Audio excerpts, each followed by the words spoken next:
50 at the most, $50 US, you know. Yes, then the child is actually go and study, you know. No, they wouldn't individuals with disabilities in Swaziland currently, what organizations do you have support from for them as far as their needs? Is there any in Swaziland? There's an organization in our organization which is the United Front for Democracy in Swaziland. We have got affiliates, and one of the affiliates is Swazi, which is basically an organization for disabled people. And whatever support that we get, we channel it directly to them. Okay. You see, and because they've got the database, they know the needs, they've already done the needs assessment. We will actually link you up with the chairperson because actually there are two. The one chairperson will actually speak to you, then you will basically engage with her. Okay. I mean with him.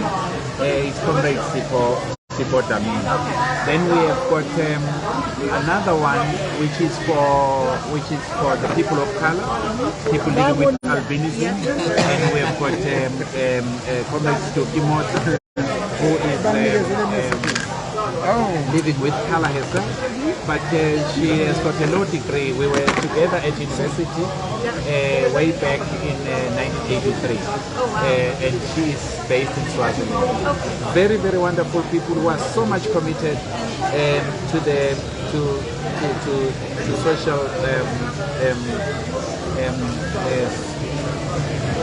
social justice, and their program, those programs are very, very close to our heart. If we help one child, we'll be very happy. I used to say to people, I am sitting in here speaking to you here in this big, beautiful city because somebody overseas who didn't know me contributed towards the building of the farm school that I went to in 1971. Right. So that's why I'm saying if somebody who didn't know me made a contribution so that I could be who I am today, then I must actually make a contribution to another person. And this is the beautiful part of what our organization is doing. We are on the one side, we talk about issues of democracy and freedom, but on the other side we are saying, whilst we are pushing for democracy and freedom, there are people who are not like us. Right. And they have got different needs, and we need to take care of them.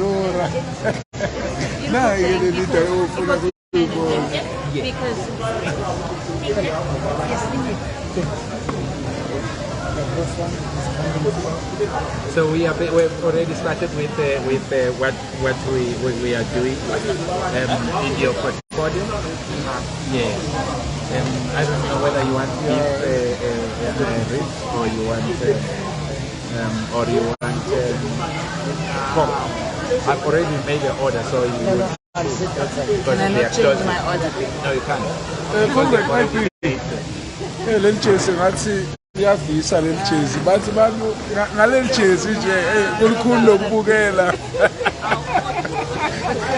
I know. We must tell them I was just coming straight from. Unfortunately, there's not yeah, you see. So we. Oh yeah. Did you place the order? Yeah, my drink I ordered. Yes. Love prawns. Oh, okay. Oh yeah, no, I didn't know that. Yeah, but yeah, beef takeaway, pork and meat. Yeah. So. Okay, so how do people get involved? And with your how would we call it? Because this is a political party, yes? Or It's not. It is a coalition of organizations, pro-democracy organizations, okay. You know, and NGOs. The other one is a foundation. Yes, but the political parties as well. We have got some like pre-Swazi movement, but more than anything, the majority of them are just NGOs, you know, that are basically there. Yes, so basically that's So this is wonderful information, and so people that are interested to learn more, how do they find out this information? you see, because we just started that other one, and so we are registering. But we can Get something else give you the link, because you don't necessarily need to go to our organization, because there is this organization that is already doing work on the ground for disabled people. It is registered in Swazi. So you can actually work directly with them. Same thing with the people of those who are living with albinism. We can then link you up with them on the ground in Swazi. They are registered, so you can actually work. And how I can assist them. oysters.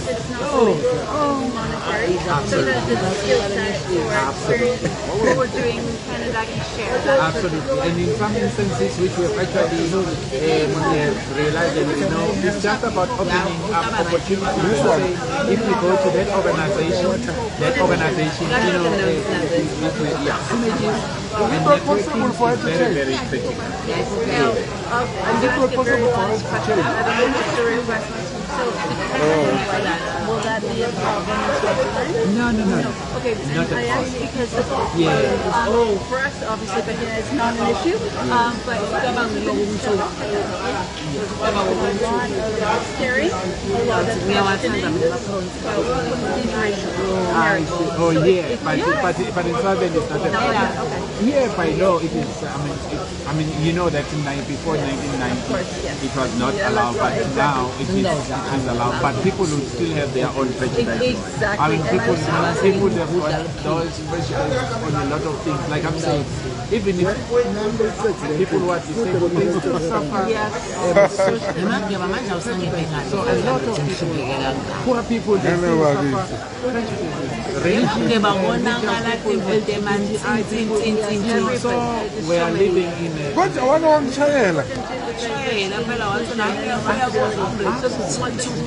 that's why I'm asking questions. So I just ask questions. Are you recording still? Are you still recording?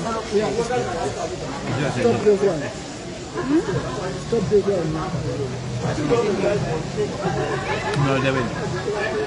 Yeah, so it is that's basically what we do. Is that mine? When they will keep yours is that side. Oh, okay. No, it's okay. Yeah, I'm coming. It's okay.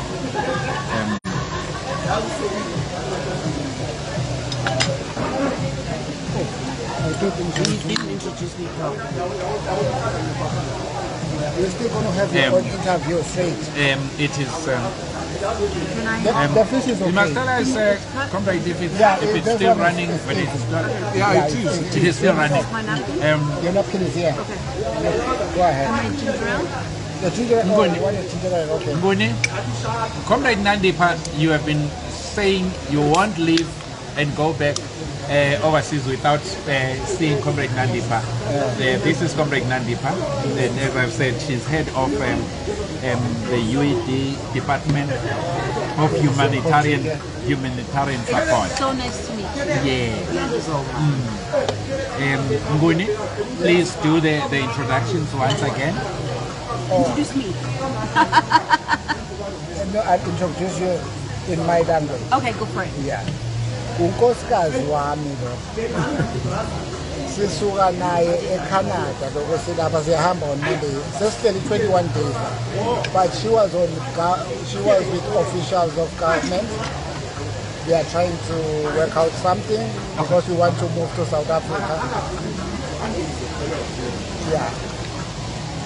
Oh, say my name? Yes. Okay. Did he say my proper name? It's okay. Did he say my proper name? Yeah. He hasn't said You it. must, yeah. Yeah, so My name? it's Melanie Taddeo Nxumalo. There you go. Okay. Melanie Taddeo. The Taddeos, they are from Italy originally. Yes. But she was born in Canada, and the father is in Jamaica. Mother these days is in England just for vacation, but everybody stays in Canada. Yes. That's the part. Can I call her Comrade T? Because I will never forget that. Melanie. Melanie, Yeah, Comrade Melanie The T. Taddeo seems like a nice name. Thank you. But he always forgets Malo, and I get upset. I'm like, I'm Malo now. Exactly. Yeah, maybe I can ask this question, Mr. I.B. Yeah. The role of the diasporas in the struggle, more especially those coming from Canada, Absolutely. you know. Absolutely. Yeah. Yes. No. I was just saying to Melanie, the whole world, including the strugglers in South Africa, the diaspora has got so much role to play. You know, we were talking about the people in the diaspora. If you look at countries like Somalia, the people who are making those governments, at least is the people in the diaspora. If you look at people who actually built Israel to be what it is, it was the people in the diaspora. So we are saying we are working with comrades who are overseas, you know, and we do a lot of work with them. A lot of them they are in Canada, some they are in the UK, some they are in North America, and so our duty is to mobilize the diaspora to actually fight for democracy and freedom in Swazi, because we are all strategically placed. You know, I mean, if you look at the president of Swalimo, and if you look at Kudemo, the work that they are doing in here, I mean, the networking that Kudemo has done over the years When I call is you, actually has come handy. Has come handy in terms of the situation at home, you know. And the president of Swalimo, Comrade Gauzela, has been in the UK on a roadshow, and he has been talking to the people who understand the essence of democracy and the essence of freedom, you know. And that's what they need to do, because once you have it in Swaziland, then you need people to know how it all works, how to organize it. Absolutely. Wonderful. Absolutely. And of course, people overseas that are part of the struggle, they want to contribute, they want to get involved. Absolutely. They need to understand what's happening. You guys are here on the ground. You're educating us to keep us in the loop. Absolutely. But also, all of us that want to see democracy in Swaziland, we need to make sure that we're educating ourselves as well as educating others, because there's so much misinformation, you know, and whether it's coming from the higher ups in Swaziland or from just people just not knowing, we need to get clear, because this is where change will happen. Absolutely. No, information is power, and it is our duty, and we will preach the gospel of freedom Yes. until our people are free. We shall never stop, you know. More of you, more people.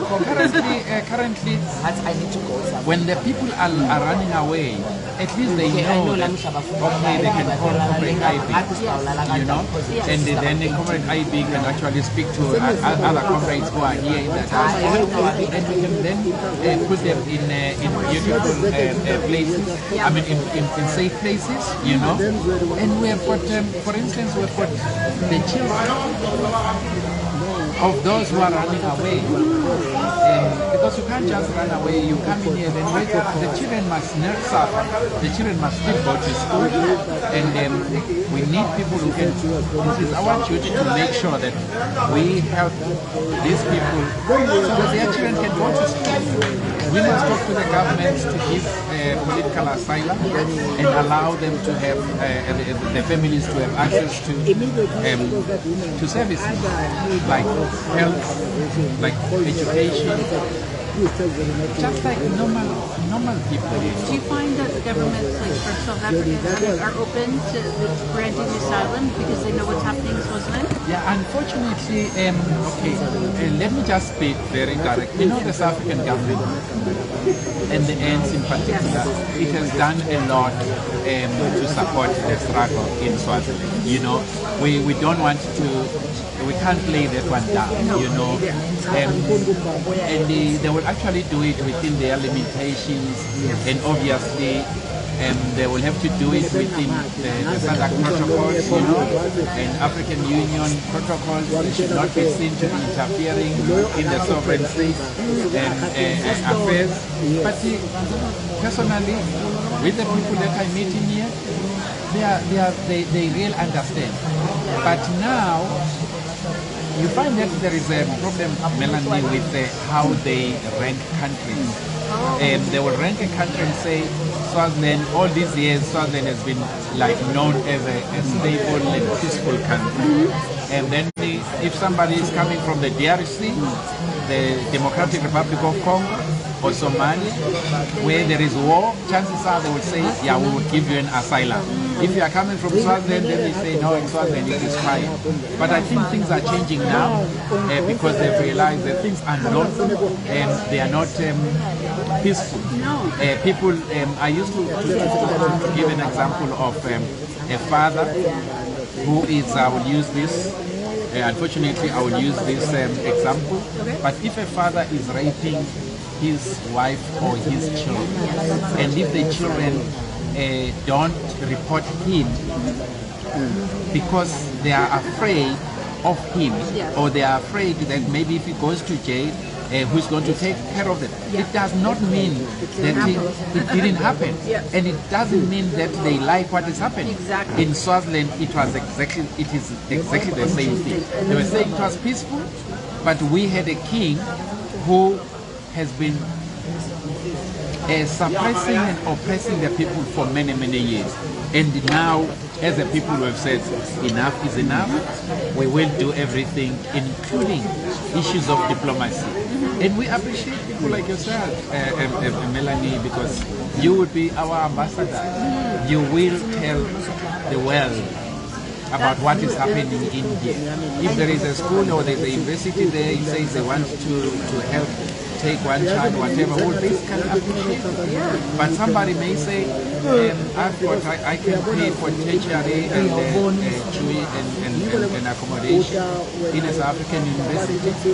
Those kids can actually come in here. We don't choose those, and we will use the existing structures and organizations in Swaziland, and they will basically say, here is this kid, he's smart enough, and if he gets the education, he can come back in a new Swaziland and rebuild it. You know, I'm sorry for disturbing. No, please, go ahead. You know, Comrade, Melanie mentioned something very important. She said we need to tell the world our story. Absolutely. The world should know our story. Absolutely. And I think it's time for us to have people going out, Absolutely. spreading the news about Swaziland. To the right audiences, not just to everybody, but to the particular audiences that have power to change. Absolutely. Absolutely. And, you know, and you guys would know best who those are, because even though, like, for example, in Canada, the States, in the UK, if you say, you know, these are the people that are listening to us here, then people overseas, we can make the connections and present it. But you guys are the ones that have to tell us what it is. Because I know when we were listening to a lot of what's going on, we were trying to get something into Canada going because when it was in June, the time when on massacre, and we're like, we had a petition, but petition is piece of paper. Absolutely. We need to get in front of people to have a conversation and empowered to step in. Like I had asked, what about Amnesty International? Why are they not stepping in? What's happening? Absolutely. And you know, if we don't ask those questions, nothing changes. Absolutely. So it's not just you guys here doing that. It needs to be all of us across the globe saying this is an issue, even though we're not personally in Swaziland. We have family and friends there, and this is where we want to be. So we need to make change. So again, when you give direction, I think it's so essential. Absolutely, because if you look at government, the moment for instance, we want the Europeans, we want the Americans, we want the Canadians, we want all these people to make sure that they apply targeted sanctions against the king and the royal family. You know, they cannot actually go. They cannot go.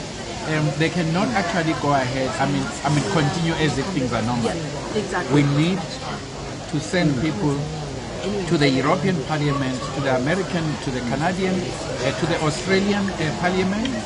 We need to go there and tell the story about Swaziland, you know, because for so long Swaziland has been suffering without the world knowing. We told in the early 2000s, I told the Commonwealth, they had sent somebody by the name of Professor Adefuye, who was a chief, and to actually force down the constitution on our people. And we told them that that constitution which gives the king absolute power, we said it was never good for our people. If the same constitution is not good for the European countries, how can it be good for our people? You know, they will never accept a king that has got 15 wives, 15 palaces, 20 girlfriends, 50 children, and each one of these wives are taken care of the taxpayers. If the Europeans can't accept that, they cannot expect us to accept that. This is what we tell South Africa, and this is what we tell any country that needs to know the situation at home. I agree with you. We have Swazis that are all over the world, and we can actually then continue to do the networking so that we tell the Swazi story as it is. But the truth of the matter is, Swaziland shall never be the same again. No. We shall never allow a despot, a king like King Mswati the third and his family to continue oppressing our people, impoverizing our people. Poverty in Swaziland, the poverty level is so high. Like I'm saying, mortality rate is so high. It is so terrible, you know. It is so terrible. And yet nobody knows. And yet nobody knows, and it takes advantage of that. But through the online publications like Swaziland Democratic News, Swaziland Today, and a lot of others, we are preaching the gospel of peace and the gospel of freedom and democracy in our country. This is that's the good starting point. And then, like I said, if you find ambassadors, you find spokespersons across the globe that want to see democracy for Swaziland, whether they're coming, because they want to come back or because it's the right thing to do. That will just throw power, but it takes time. We know that, right? But in the meantime, how can people help support Swazis right now for what they need? Again, the good thing about us as a diaspora is we don't say support us. We are saying support the programs. Okay, programs. Very nice. You see, like we have actually articulated. Yes. For instance, we have got the disabled people. Yes. And if somebody says, you know what, I can donate X number of equipment, whether it is wheelchairs. Right now, if we were to get a motorized wheelchair, I'm going to share the sorry, Comrade Nandipa, can I get from my phone under SIPO? Or I did send you. No, I sent you that one for the kid who has been admitted in the University of Swazi, the one who needs a motorized wheelchair. No question. Okay. Maybe check from mine. You can check under I.B DLAMINI. So we are saying, if somebody says, okay, I can provide whatever equipment to the people in Swazi, then we will then link that person with Forza, Okay. which is an organization for disabled people. Yes. So If somebody says, I want to help the women in Swazi, because they are very much suppressed. Yeah. You can look at this kid. Sorry, Melanie. Okay, yes, I can give you. But it's a young kid who has made it to university. You see, it's to university. But now these kids they cannot be in a position to move around the university because she needs a motorized wheelchair. But again, like you talk about women in Swaziland, they are still very much suppressed. So if there are women organizations, then people who want to help them, then we will link that person up with the women organizations in Swaziland. Because women must be in a position to discuss their own issues and tell and build the Swaziland that they want. You see. But again, we talk about issues of sanctions. Yes. We want soft sanctions against the king in Swaziland. So if the countries of the world can say, if they have done it in Zimbabwe, why can't they do it against that tyrant in Swaziland? If they stop him from going overseas, then what is going to happen? It means he's not going to be using our money. I mean, he takes his children to overseas for shopping, you know. So if they say, if now the European Union will say, King Mswati, you are not coming in here, we will give them the names and their photos and say, these are the people that you should stop coming to Swaziland. I mean, to your countries, you know. In here in South Africa, we've got a program wherein we stop we go, whenever we hear that the royal members of the royal family, they are in hospitals in here, in private hospitals, we go and picket there. Yeah. We have written to the hospitals in here to say they should not accept them, because what are they doing in Swaziland? They are messing up the system. And our people do not have access to medical care. Not even a painkiller, you can't find it there. And when they, because the king and his family have taken all the money, but now with them it's easy for them to come in here, you know. Then we are saying that should not happen. So we have got these different programs, and again, like I was saying, people can choose to help. Political parties, they are there in Swaziland for political education on the issues of democracy. They can come and teach our people about democracy. So it is very, very important. You see. It's so important. Thank you so much for sharing. Wow, I'll just get it now. Yeah. Absolutely. But this issue of starting to build a cadre for the new Swaziland is very, very critical, because you cannot actually, even here in South Africa, when they were fighting for democracy, to end apartheid, they had people who were being trained in different countries. And it can be here in Africa, there are a lot of beautiful universities. Yes. Here, there are beautiful universities, but as long as somebody can say, I am prepared to help one Swazi child to go and attain education. So it is not about us in the diaspora. With the diaspora, we just facilitate and we support and we provide support. And we will do that as long as we can breathe, because we are saying there will be freedom, there will be democracy in our country. I firmly believe there will. I do. Absolutely. Because you guys are so passionate and so strong. You love your country. And this is the thing, you know, you guys fight for what is right, and one person in the family cannot stand in the way. Absolutely, Melanie. Wow. And people like Mageba, they are really helping a lot, because now I mean, everything that is happening in Swaziland is always coming up. Currently, we've got a case with the ICC, the International Criminal Court. Right. So we want currently okay, now we can see last month it was the presidency of the Security Council was Japan. Okay.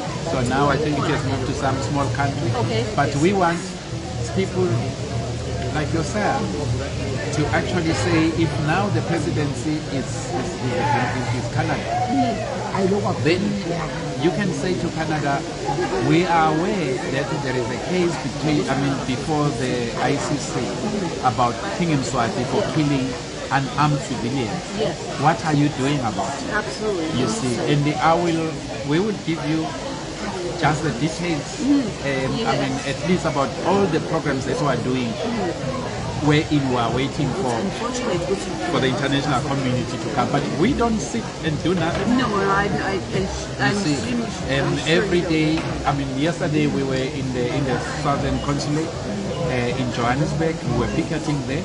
We work with our alliance partners in here, which we are very grateful. The Congress of South African Trade Unions, they are very, very helpful to our cause. The South African Communist Party, they are very, very helpful. And we must actually say that, because that's exactly what Nelson Mandela said. We know the people who are helping our people. That's right. Now. And those are our true friends. And when we reach our freedom, when we attain our freedom, we will always be grateful to those people. And now there will be people who come to us and say, no, don't be friends with the communists. But it's the communists that are helping us, you know. And it's the communists that are helping us. And now a person cannot then come around and say, now this is the person who has helped you, and this is exactly what Comrade Nelson Mandela was saying. The Communist Party of South Africa has been there with our people, and these are our friends, because the person who takes care of you when you are in real need is your true friend. Absolutely. Is your true friend. And I think so many people have different belief systems, biases based on past for what the different parties stood for, and so of course that goes by far for many people. But the reality is, what's happening today on the ground is what's important. Absolutely, absolutely. I mean, if I'm sick, if I need oxygen, and I'm not going to ask whether you are black or white, or you are colored or whatever, you are Indian. I want oxygen. Yes, exactly. That's and it. our people need oxygen now.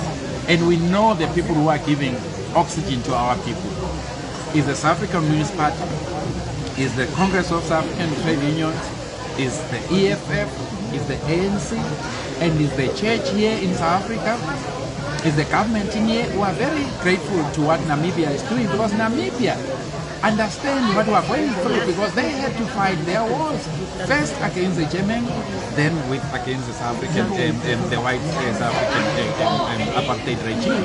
So now that the president of Namibia is the chairperson of the SADC Troika, we can actually see that he is saying to the king, you are going to talk, and you must talk to the people, because what kind of a leader that is fighting his own people?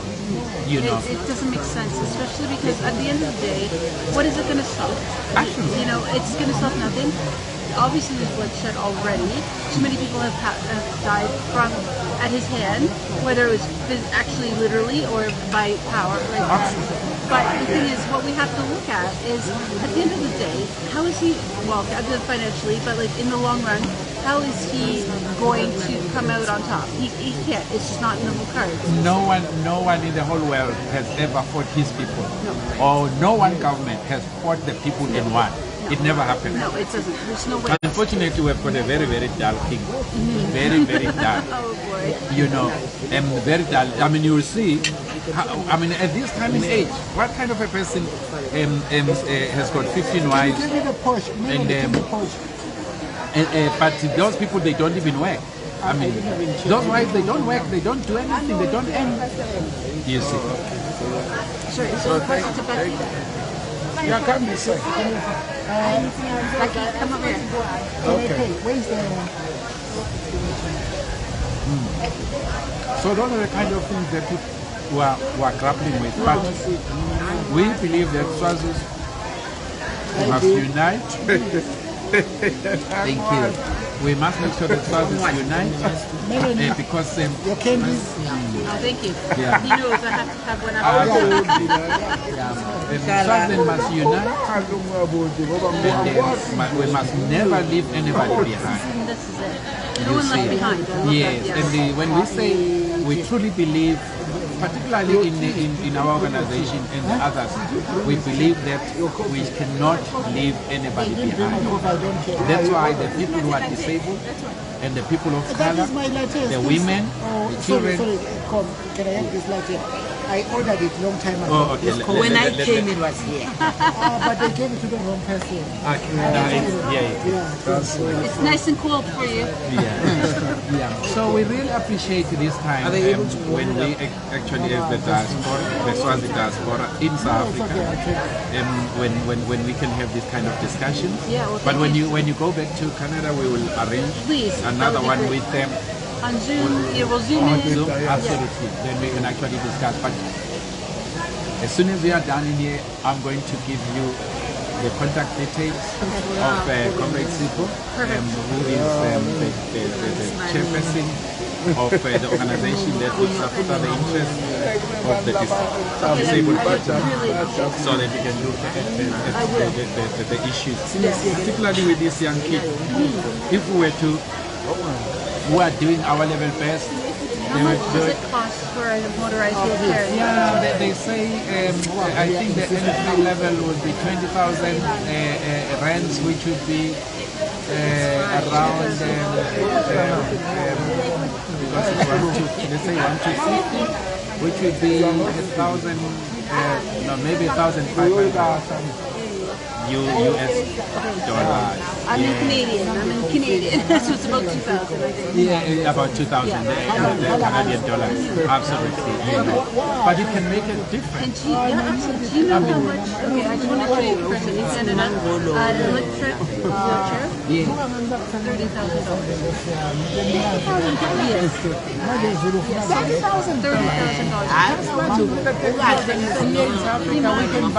Because here the ones that are manual, that are not motorized. I was just checking, they say it could be around 2,000 rand, which would be 2,000. Push. Wait, you're taking the phone. Oh, sorry. Yes, which would be with 200 Canadian dollars or 300 Canadian dollars, we can get a wheelchair. A manual one. The manual one, that's correct. But that's not going to help this young woman. No, it won't. Yeah, so currently, I'll be very happy if we were to mobilize for that one. I mean, because we can buy it in here in South Africa. Yeah.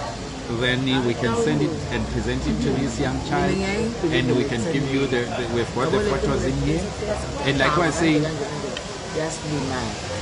everything will be, we will always do it overboard, you know. Yes, because people must really see where their money has gone to, you know. But that kid, when he wrote to us and said, please help, we really, and we are basically trying to put in some money, but we still have quite a number of people who have run away from Swazi that who are taking care of them, making sure that at least they don't sleep on an empty stomach. You know. So if we can help this young kid who is starting university now, we'll be very, very happy. Okay. Now I have a mission.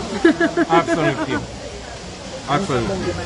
But you can speak to I would love to speak. the chairperson, Comrade Sipho, about the other things that, Yes, the other needs. And, yeah, and the other understand. needs. For me, Absolutely. it's get a big picture of what's being done, what needs, the barriers, challenges are. I do my the needs assessment, the gap analysis, all that stuff, so I have a better understanding, and then I can share how I can assist, if at all.